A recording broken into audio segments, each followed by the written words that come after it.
Salah satu kelurahan yang menggunakan posko COVID-19 yakni Kelurahan Kodingareng. Posko ini dibuat dari bahan baja ringan dengan menggunakan dana kelompok masyarakat Pulau Kodingareng. Pemilihan baja ringan karena posko berada di pulau yang tidak memungkinkan menggunakan kontainer. Posko COVID-19 ini mulai digunakan tim Makassar Recover untuk menghimpun informasi terkait kasus COVID-19. Meski masuk zona hijau, tim detektor aktif melaporkan kondisi kesehatan warga di Pulau Kodingareng. Pihak kelurahan juga aktif memantau mobilitas warga pulau yang berkunjung ke Makassar untuk mengadakan kebutuhan pokok maupun pendatang. Ini dilakukan untuk menekan penyebaran COVID-19.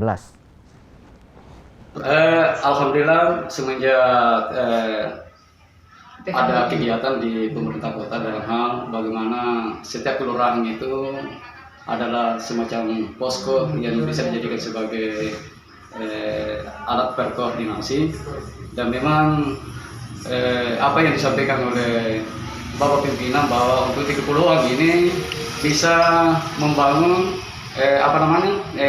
bisa dibawa posko bukan daripada kontainer. Jadi kami dari 3 kelurahan, alhamdulillah mungkin di Kodingareng ini yang pertama selesai poskonya, dan kami bersama dengan masyarakat